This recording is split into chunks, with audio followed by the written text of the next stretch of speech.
Viewers, आज हम देखेंगे कक्षा 9वीं अर्धवार्षिक परीक्षा का पेपर हिंदी और इसका हम संपूर्ण हल करेंगे। किस प्रश्न का क्या उत्तर आना चाहिए था। तो यहाँ पे है अर्धवार्षिक परीक्षा का यह पेपर है। आपका प्रश्न नंबर पहला इसमें था, सही विकल्प चुनकर लिखिए। और इसमें पहला है, जो रुक गया मिट गया।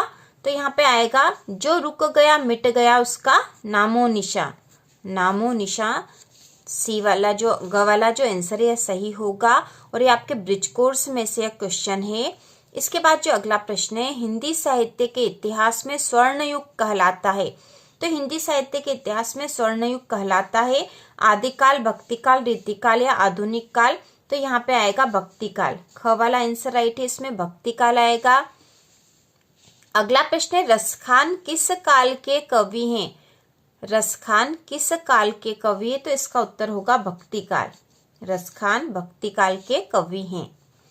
अगला है, काव्य के भेद होते हैं। तो काव्य के कितने भेद होते हैं, 2, 4, 3 या 5। तो इसका उत्तर होगा 2। काव्य के 2 भेद होते हैं, दृश्य काव्य और श्रव्य काव्य। इसके बाद अगला है, छायावाद के प्रमुख कवि हैं। तो यहाँ 4 ऑप्शन में दे रखे, सुमित्रानंदन पंत, नागार्जुन, रामधारी दिनकर, सूर्यकांत त्रिपाठी, निराला। तो छायावाद के प्रमुख कवि में आएंगे सुमित्रानंदन पंत और सूर्यकांत त्रिपाठी, निराला। यह भी राइट है, दोनों आंसर राइट है। तो इन दोनों में से कोई सा भी एक आप कर दोगे तो राइट आंसर है, क्योंकि सुमित्रानंदन पंत और सूर्यकांत त्रिपाठी, निराला दोनों ही छायावाद के प्रमुख कवि हैं। यहाँ जो ऑप्शन दे रखे इनमें से तो हम कोई सा भी एक आंसर राइट कर देंगे, या तो ये या फिर ये, दोनों ही राइट है। इसके बाद है, हिंदी साहित्य का सर्वाधिक लोकप्रिय महाकाव्य है। तो हिंदी साहित्य का सर्वाधिक लोकप्रिय महाकाव्य है रामचरितमानस। इसके बाद अगला प्रश्न नंबर 2 है, रिक्त स्थान में सही शब्द चुनकर लिखिए।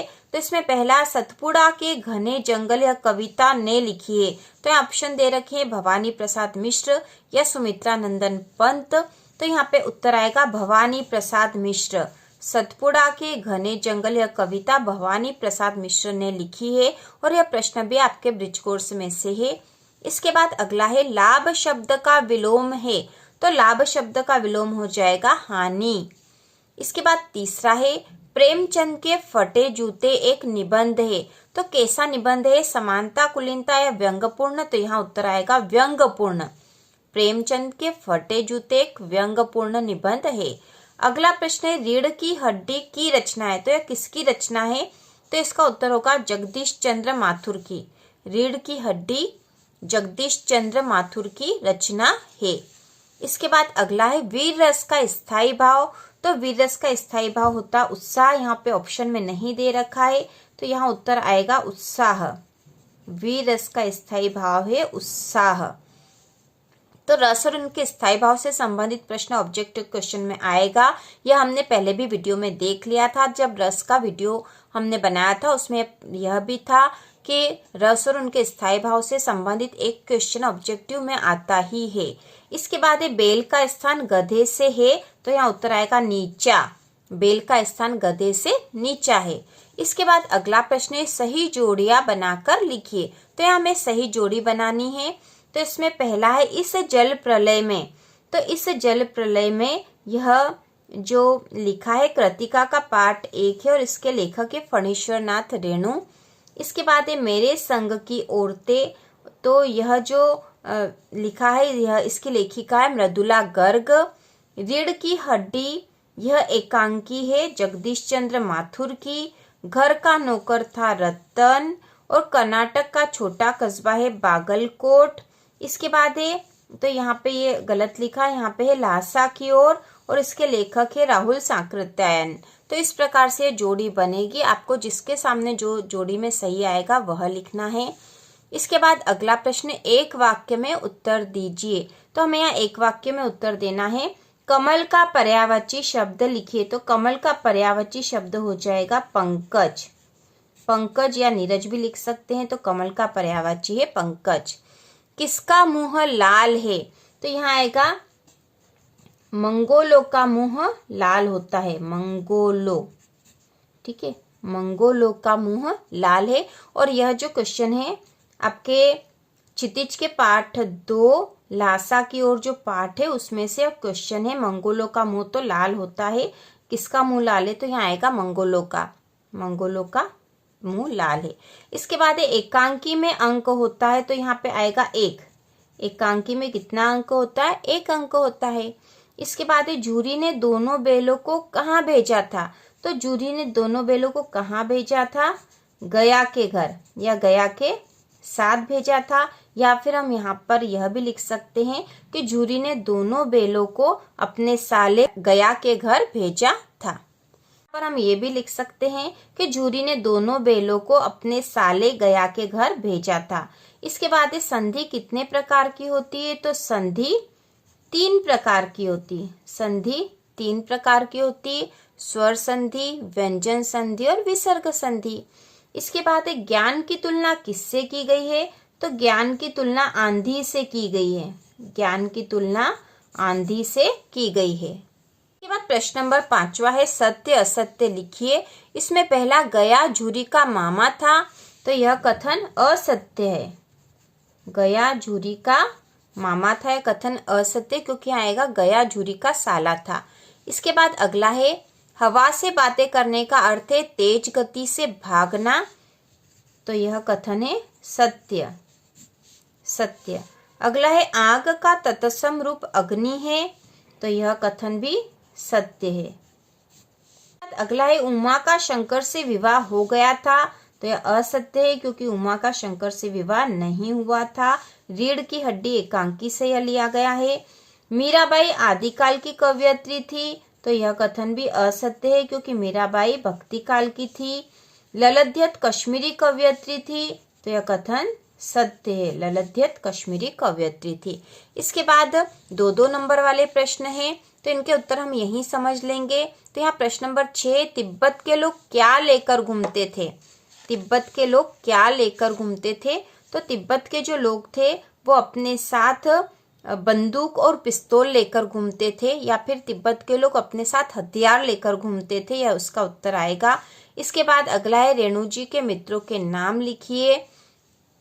इसके बाद है, रचना के आधार पर वाक्य के कितने भेद होते हैं? तो रचना के आधार पर वाक्य के 3 भेद होते हैं। रचना के आधार पर वाक्य के 3 भेद होते हैं, और वह होते हैं सरल वाक्य, संयुक्त वाक्य और मिश्र वाक्य। यह 3 भेद होते हैं। इसके अथवा में था विलोम शब्द लिखिए। तो यदि अथवा में तो आपको ऊपर या नीचे कोई सा एक ही क्वेश्चन करना है। तो विलोम शब्द लिखिए, यह भी बहुत आसान प्रश्न था। यहाँ पे काला का हो जाएगा सफेद, ऊपर का नीचे, बड़ा का छोटा, या फिर काला का गोरा, ऊपर का नीचे, बड़ा का छोटा लिख सकते हैं हम। इसके बाद एकांकी की 2 विशेषताएं लिखिए, और इसके अथवा में काव्य के कितने भेद होते हैं नाम लिखिए। तो दोनों ही बहुत आसान है। एकांकी की 2 विशेषताएं में हम लिख सकते हैं कि एकांकी में 1 अंक होता है, और दूसरी है एकांकी में एक ही घटना विशेष का वर्णन होता है, और एकांकी में पात्रों की संख्या कम होती है। इस प्रकार की विशेषता हम लिख सकते हैं। और काव्य के कितने भेद होते हैं?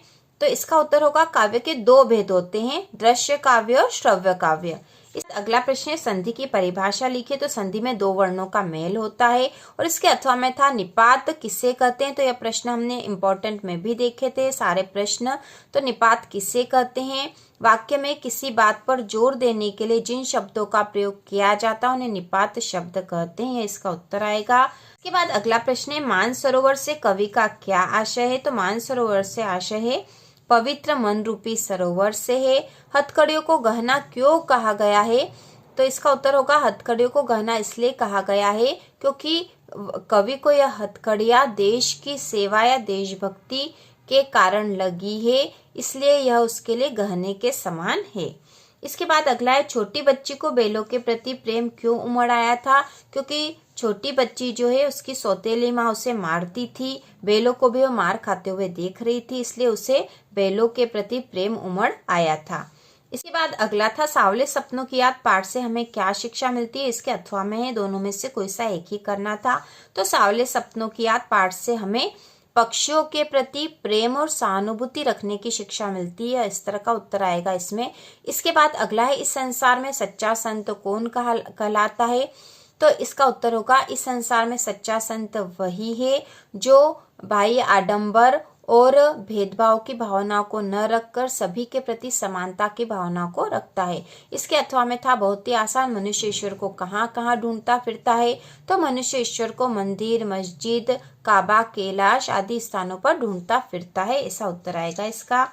इसके बाद प्रश्न नंबर 13 था, कवयित्री के घर जाने की चाह से क्या तात्पर्य है। तो इसका उत्तर होगा कवयित्री के घर जाने की चाह से तात्पर्य है कि वह ईश्वर से मिलना चाहती है। अथवा है, कबीर के अनुसार काबा कब काशी हो जाता है। इन दोनों में से कोई सा एक ही करना था। इसके बाद है, मुहावरों का वाक्यों में प्रयोग कीजिए।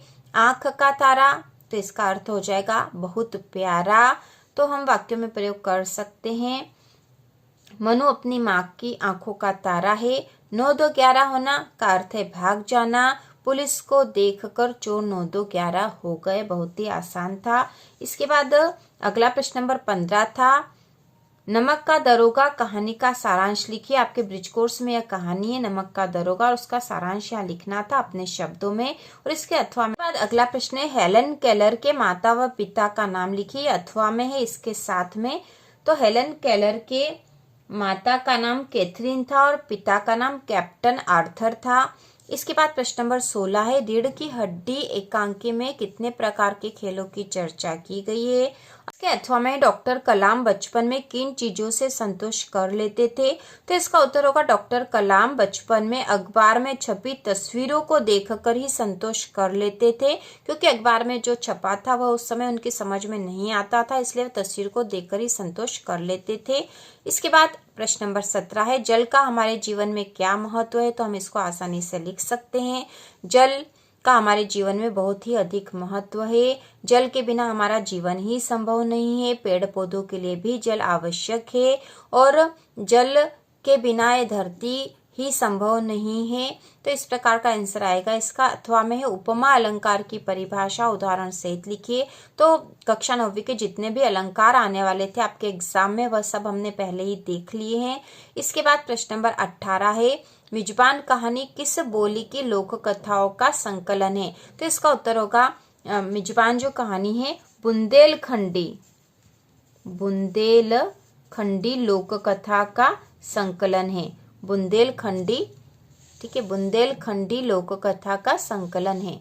इसके अथवा में है, वर्णिक छंद किसे कहते हैं, किसी एक वर्णिक छंद का नाम लिखिए। तो जिस छंद में वर्णों की गणना की जाती है वर्णिक छंद होता है, और किसी एक छंद का नाम में हम यहाँ लिख देंगे सवैया, वर्णिक छंद का उदाहरण है। प्रश्न नंबर 19 था, यात्रा वृत्तांत के बारे में लिखिए। अथवा सालिम अली पक्षी प्रेमी कैसे बने लिखिए। तो सालिम अली पक्षी प्रेमी कैसे बने।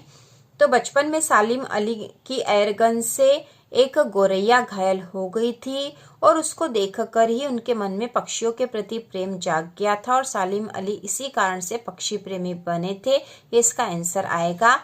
आप यात्रा वृत्तांत के बारे में भी लिख सकते हो। इसके बाद अगला प्रश्न नंबर 20 था, तत्सम शब्द क्या होते हैं, उदाहरण सहित लिखिए। तो तत्सम शब्द वे शब्द होते हैं जो संस्कृत भाषा से बिना किसी परिवर्तन के सीधे ही हिंदी में प्रयोग होने लग जाते हैं। तो तत्सम और तद्भव शब्द हमने पहले ही वीडियो में देख लिए थे और इसके उदाहरण में हम लिख देंगे अग्नि, हस्त आदि।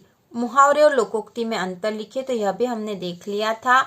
इसके बाद है अपठित गद्यांश को पढ़कर नीचे लिखे प्रश्नों के उत्तर लिखिए। तो इसमें गांधी जी ने कहा था कि हम स्वस्थ सांस्कृतिक प्रभाव के लिए अपने दरवाजे खिड़की खुले रखें पर अपनी बुनियाद पर कायम रहे। उपभोक्ता संस्कृति हमारी सामाजिक नियम को ही खिला रही है, यह एक बड़ा खतरा है, भविष्य के लिए एक बड़ी चुनौती है। तो उपयुक्त गद्यांश का शीर्षक लिखिए। तो गद्यांश का शीर्षक हो जाएगा उपभोक्ता संस्कृति। उपयुक्त गद्यांश का सारांश, तो सारांश हम इसमें से ही लिख सकते हैं। अगला प्रश्न है, उच्च शिक्षा और योग्यता कब उपयोगी है। तो यहाँ पे इस तरह का कोई सीधा सा यहाँ पे आंसर नहीं मिल रहा है। उच्च शिक्षा और योग्यता कब उपयोगी है, तो हम इसका आंसर यहाँ से लिख देंगे कि हम स्वस्थ सांस्कृतिक प्रभाव के लिए अपने दरवाजे खिड़की खुले रखेंगे, तभी उच्च शिक्षा और योग्यता उपयोगी है। इसके बाद है, कल जो हमारी सभ्यता पर हंस रहे थे अज्ञान से, इसके अथवा में था यह, आप आज लज्जित हो रहे हैं अधिक अनुसंधान से, जो आज प्रेमी है हमारे भक्त कल होंगे वही, जो आज व्यर्थ विरक्त है अनुरक्त कल होंगे वही।